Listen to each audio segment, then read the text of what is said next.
दोनों तरफ इसके घने जंगल हैं, आपको दिख रहे होंगे। जिस रोड से हम आए हैं उस रोड को तो चौड़ा करने के नाम पे सैकड़ों पेड़ों को काटा गया है। और मुझे अभी जो गांव वालों ने बताया कि ये रोड जिस पे हम खड़े हैं ये पूरी की पूरी रोड ही नई है। इस रोड से उन्होंने सार्क चौक तक जो है इस नई रोड को बनाया है। और आप देख सकते हो जंगल के बीचों बीच ये सड़क है। यहाँ जंगल था पहले, जंगल था यहाँ पे पहले, पेड़ थे बाकायदा। और देश की सबसे बड़ी अदालत सुप्रीम कोर्ट की रोक लगी हुई है कि यहाँ पे सारे काम बंद कर दो। उसके बावजूद आपने देखा कि बुलडोजरों से काम चल रहा है। आप यहाँ पे मिट्टी के ऊपर इन निशानों को भी देख के कह सकते हो कि अभी तक यहाँ पे काम चल रहा है। क्यों चल रहा है? क्योंकि कितने पेड़ कटे इसका फैसला उन जड़ों और तनों से होगा जो कटे हुए दिखेंगे। तो उनको भी उखाड़ के उनको भी निपटा दिया जाए और उनके ऊपर भी मिट्टी की एक लेयर डाल दी जाए, इसकी साजिश भी डीडीए द्वारा चल रही है।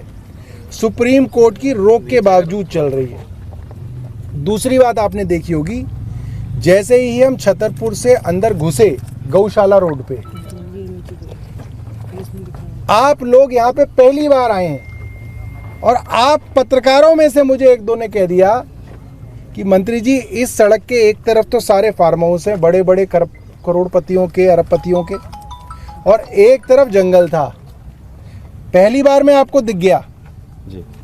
तो अगर रोड चौड़ी करनी थी तो आप फार्म हाउसों को तोड़ देते, रोड चौड़ी कर देते। जैसे हम किसानों की ज़मीनों को एक्वायर करके ये फार्म हाउस बनाए गए, हम गरीब दिल्ली के गांव वालों की ज़मीनें एक्वायर करी सरकार ने और इन अमीरों के फार्म हाउस बना दिए। तो इन अमीरों के फार्म हाउसों की ज़मीन भी एक्वायर होके सड़क चौड़ी कर सकते थे, मगर उनके फार्म हाउसों को नहीं छुआ गया। जंगल के अंदर 1100 पेड़ काट दिए गए।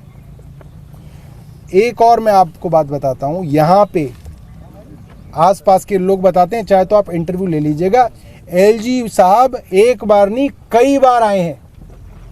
क्या करने एलजी साहब यहाँ बार बार आए हैं, ये आप एलजी साहब से पूछ लीजिएगा। यहाँ के लोग बता रहे हैं एलजी साहब ने खूब चक्कर लगाए हैं यहाँ के। जब एक बार आपको आके दिख गया कि इस रोड को चौड़ी करने के लिए आप फार्म हाउसों की ज़मीन ले सकते हैं, पेड़ों को बचा सकते हैं, तो एलजी साहब को ये बात क्यों नहीं समझ में आई? ये सवाल एलजी साहब के लिए। दूसरी बात, पेड़ काटने से पहले सुप्रीम कोर्ट की परमिशन चाहिए थी। पेड़ काट दिए फरवरी के अंदर, किसी ने शिकायत कर दी तो फिर परमिशन मांगने सुप्रीम कोर्ट में गए, ये कह के कि पेड़ अभी काटे जाने हैं, हमें परमिशन दे दो। और सुप्रीम कोर्ट ने परमिशन डिनाई करी और ये कहा क्या और कोई तरीका भी है रोड चौड़ी करने का पेड़ों को बिना काटे? आप सोचिए, सुप्रीम कोर्ट जो वहाँ बैठा है उनके दिमाग में ये बात है कि क्या किसी और तरीके से भी रोड चौड़ी हो सकती है, मगर वो तरीका ना सोच के जंगलों को काटा गया। और मैं समझता हूँ फार्म हाउसों और फार्म हाउस मालिकों को करोड़ों रुपए का फायदा पहुंचाया गया और इसके अंदर बड़ी गड़बड़ी की आशंका साफ साफ नजर आ रही है। साफ साफ उन फार्म हाउसों को डबल फायदा हो गया, क्योंकि अब उनके सामने की रोड जो इतनी छोटी सी रोड थी उसको आपने जो है इतनी चौड़ी रोड बना दी, तो उनको तो आपने उनकी तो कीमतों के अंदर इजाफा हो गया। जो यहाँ लोकल बता रहे हैं कि एक फार्म हाउस अगर वो 1 रुपए का था तो अब वो 5 रुपए का हो गया उस रोड की चौड़ी होने के बाद।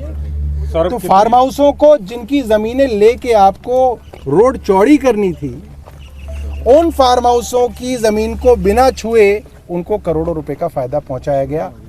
किसने पहुंचाया आप सब जानते हैं। सर, ये फैक्ट फाइंडिंग के लिए कमेटी है और ये क्यों, ये चौड़ीकरण क्यों हो रहा है? आगे कोई इंस्टॉल बड़ी ऐसी देखिए, हमें ये बताया गया है कि अंदर जो है सेंट्रल आर्म्ड पुलिस का एक हॉस्पिटल बनाया गया है। अब भाई जब उसके लिए सड़क ही नहीं थी तो वहाँ जाके छुप के तुमने अस्पताल क्यों बनवाया?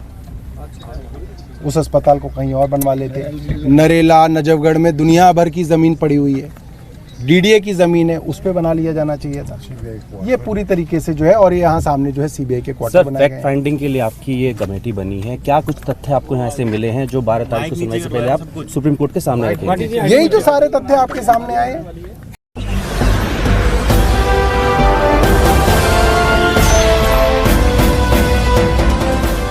देख रहे हैं लाइव न्यूज़ 9। 99 राष्ट्र सबसे पहले।